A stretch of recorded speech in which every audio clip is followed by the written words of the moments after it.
Nasa linya natin. Saksi sa Double B! Tatanungin na rin natin siya. Oo, syempre. Member ba siya ng 19th Congress ba? Alam ko kababalik niya lang. Pero kababalik lang yung niya recently, kanyang di ba? party list ay nasa 19 Congress. Alright, si Oo. ACT Teachers Party List Representative Antonio Tino nasa ating linya. Congressman, magandang umaga, si Joel Siweng. Good Maligayang Pasko. morning. Merry Christmas po.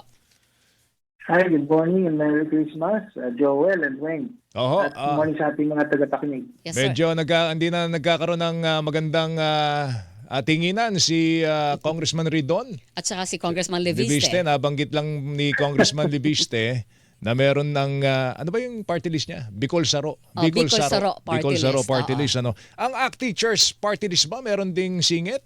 Kasi halos lahat daw po ng congressman may singit po noong 2025 budget. Wala po kahit isa. No? Kaya po, palaging na sinasabi, halos lahat. No? Halos lahat ng mga congressmen at senador. Well, isang dahilan po yun dahil yung mga makabayan party list ay wala pong anumang mga insertion or amendment sa DPWH. No, so talagang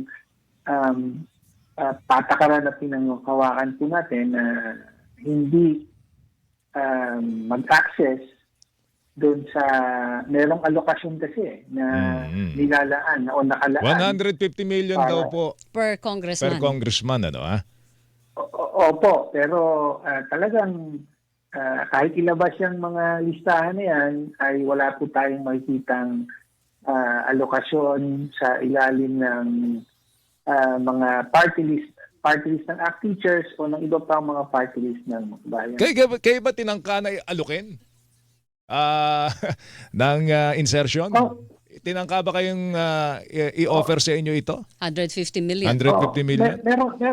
Yes, every Congress, meron talagang gano'n. No? Basta, party list ka, meron kang 150 million worth na infrastructure projects na pwedeng i-nominate sa budget ng DPWH.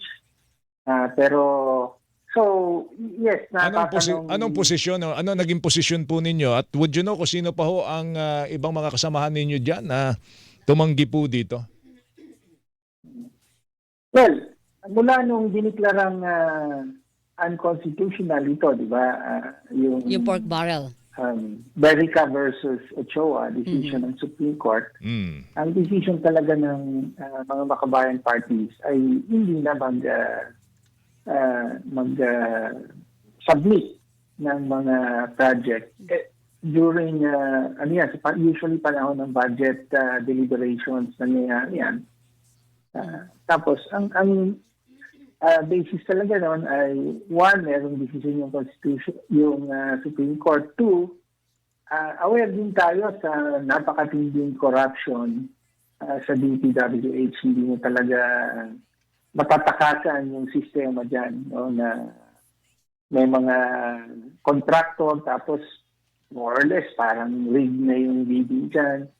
So, ito yung dahilan kung bakit meron tayong long-standing na patakaran na hindi mag-nominate or mag-submit ng mga projects under DPWH.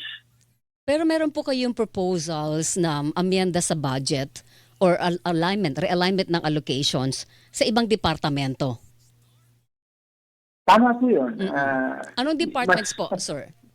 Mas yan ang ginagawa natin. Yes, so, usually, pagdagdag sa mga budget for social services like sa education, sa health, sa housing, sa agriculture at iba pa. No? So, halimbawa, lagi natin pinupuna yung budget ng Confidential Intelligence Fund, for example, di ba? Tapos, sasabihin natin, sa halip na ilaan dyan ay inipat na lang sa education, whether sa, halimbawa, mga school feeding program or sa para sa overtime pay ng mga teachers or whatever. Mm-mm. Parang Pero, ganun tipong mga amendments ang sinasubmit natin. sir, sabi niyo nga kanina, parang normal na yung 150 na alok, di ba? Pag budget period. Para Dumoble meron pa, kang- Weng, no? Oo. Nung in-outlaw ng Supreme Court, 70 million lang per congressman. Correct. Ngayon, Oo. 150 na. 150 para na doble pa. Doble Pero ang pa. tanong ko, sabi niyo per Pero congressman. yung Ah? 150 na yan, ay, ano lang yan, no? I think that's only for party list. Ganon. Kasi- Pagka district congressman ka, mas mataas ba? Eh, dyan nga pumapasok yung so-called formula na Ay, formula ni Cabral. Tama ba? ni Cabral. Oh. Opo. Na? May pangalan yun, BBM Parametric Formula Mhm. ng DPWH na si Cabral daw ang Nakakaalam ng... nag-develop at Oo. nakakaintindi, supposedly. Ano po laman ng formula? Linawin natin kung paano yung formula ni Cabral? Pag halimbawa, district representative ka, hindi ka party list. Oo, merong iba't ibang factors daw na kinoconsider ito, including yung population ng district po, yung mga poverty levels, etc. Iba't ibang factors.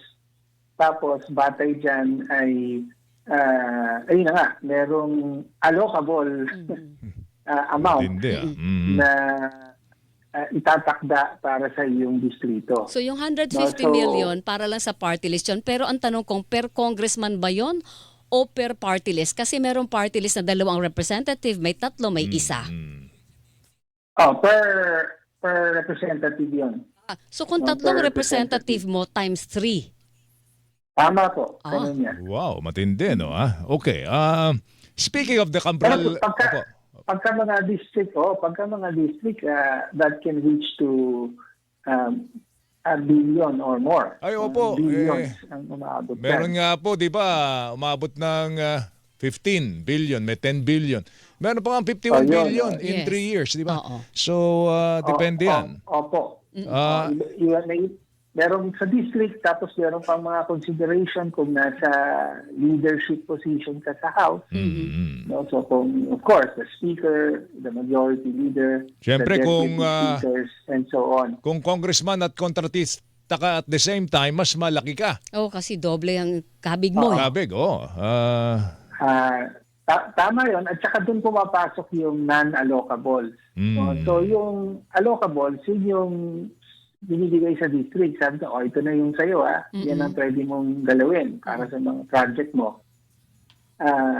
Pag may sinabi kang allocables, mayroong mas malaking bahagi ng budget ng DPWH na non-allocable, meaning hindi nagagalawin ng district representatives yun. Pero yan na yung, kumbaga, parang playground ng mga, hindi nabanggit yung mga contractor na congressman. Okay. Ito lang Kong, yung issue ng Cabral Files kasi nagtatalo sila ngayon eh. Dapat hindi na iniintay yung go signal ni Secretary Secretary Vince Dizon para ilabas ito ni Congressman Leviste kung hawak na niya ito at para sa interest ng taong bayan, ilabas na ngayon pa lang.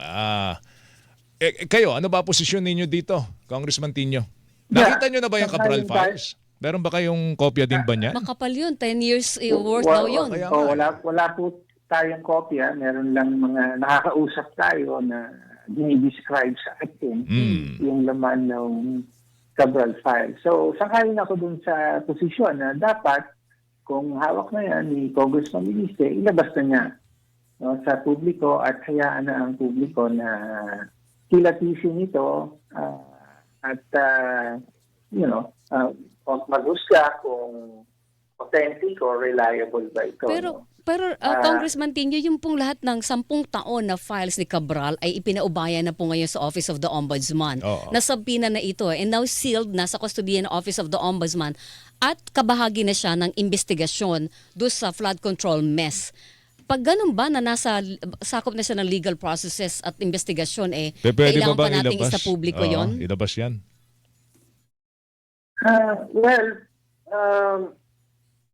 Tingin ko dapat, kasi yan, mga public records yan. At may karapatan ang mamamayan na malaman kung paano at saan, sino-sino ang gumamit ng pondo ng taong bayan at posibleng nakinabang sa hindi legal na paraan, di ba? So, tingin natin on principle ay dapat may transparency, kaya dapat ilabas sa publiko ito. Okay. No? Congressman Tino. Opo. Ang huli lang, panawagan din natin, habang hindi pa nilalabas sa mga yan, panawagan natin sa lahat ng mga so-called proponents, no, whether congressman, senador, or even member of Malacanang, executive branch or cabinet member, ay i-disclose kung sanang ihayag sa publiko kung ano ba yung mga proyektong inyong kayo ang proponent. At kung wala namang problema, di wala dapat ikahiya o dapat na itago dito, di ba? Alright. Okay. Congressman Tino, salamat thank sa oras. you. Maligayang Pasko. Good morning, sir. Thank you. Good morning. Merry Christmas po.